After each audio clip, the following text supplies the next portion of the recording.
जय माता दी दोस्तों, कैसे हैं आप सब लोग। आशा करती हूँ कि अच्छे होंगे। आप सभी को अहोई अष्टमी की ढेर सारी शुभकामनाएं। कार्तिक मास की अष्टमी तिथि को अहोई अष्टमी कहते हैं। इस दिन व्रत पूजन किया जाता है। स्त्रियां संतान की प्राप्ति के लिए और जिनकी संतान हैं उनकी लंबी आयु के लिए, उनकी उन्नति के लिए, सुख समृद्धि के लिए और उनके उत्तम स्वास्थ्य के लिए अहोई माता का व्रत पूजन करती हैं। आइए आज मैं जो है अहोई माता व्रत में किन सामग्री की आवश्यकता होती है, जो बेसिक सामग्री की ज़रूरत होती है, वो मैं अपने वीडियो में आप सबको दिखाने वाली हूँ। तो दोस्तों, सबसे पहले आप लोग एक पटा ले लीजिए या चौकी ले लीजिए, उस पर लाल या पीला कपड़ा बिछा दीजिएगा। तो आपको जो है लाल या पीले कपड़े की ज़रूरत है और अहोई माता की प्रतिमा की ज़रूरत है, फ़ोटो की ज़रूरत, वो मिल जाती है मार्केट में आसानी से। आजकल कैलेंडर भी आने लगा, आप कैलेंडर ले लीजिए। तो आपको लाल कपड़ा चाहिए, ये फ़ोटो चाहिए।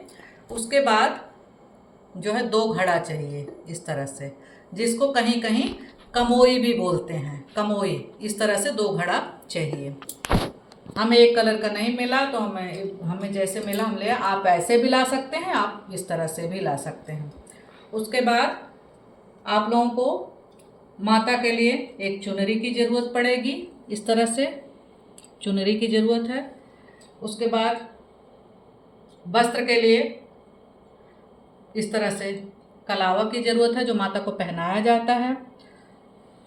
उसके बाद आप लोगों को एक पान का पत्ता चाहिए, इस तरह से पान का पत्ता चाहिए, जिसमें जो है आप अगर गौरी गणेश जी आपके घर में हैं तो आप रख सकते हैं, अगर नहीं है तो आप जो है इस तरह से गौरी गणेश जी को रख देंगे।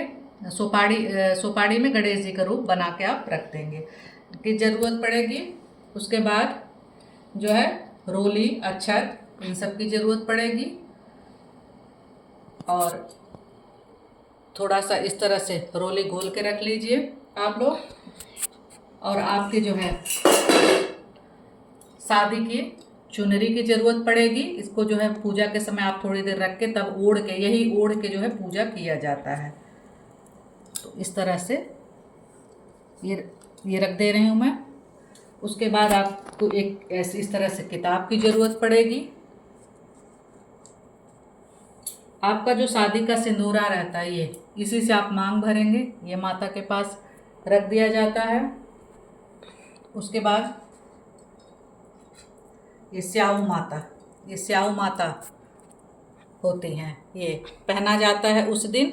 और पहनने के बाद इनका धागा हर साल बदल दिया जाता है ताकि इनकी शुद्धिकरण हो जाए। इस तरह से एक दिए की ज़रूरत पड़ेगी और एक धूप बत्ती की।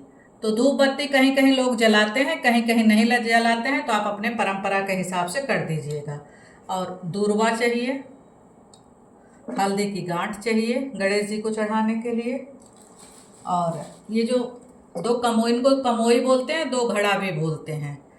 तो इसमें एक में तो आप जो है जल भरेंगे, एक में आप इस तरह से जल भरेंगे और दूसरे में जो है आप अनाज भर देंगे।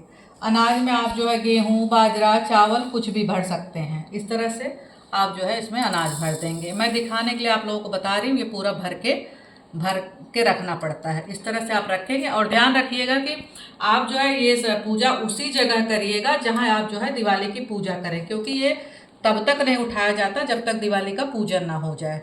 उसके बाद आप जो है इस तरह से रखेंगे और ये पूरे दिवाली तक रखा रहता है। उसके बाद कुछ चावल आप यहाँ, गेहूँ आप नीचे रख देंगे। कुछ गेहूँ जो है रखा जाता है माता के नीचे इस तरह से। और ये जो है स्याऊ माता जो है इस पर पहना दिए जाते हैं। वो सब मैं आपको पूजा विधि में बताऊंगी। और इनके जो है फल में इनके जो है आप ऋतु फल कोई भी चढ़ा सकते हैं। आप जो है केला चढ़ा दीजिए, सेब चढ़ा दीजिए। और इनके ऋतु फल में जो चढ़ता है, मूली चढ़ती है, कोई लोग मूली चढ़ाते हैं। और ये शकरकंदी और सिंघाड़ा, ये तो अनिवार्य है, ये जरूर शकरकंदी और शकरकंदी और सिंघाड़ा ये अनिवार्य है, जरूर चढ़ता है। हरे फल में मौसमी आ जाती है तो इनको हरा फल चढ़ाया जाता है।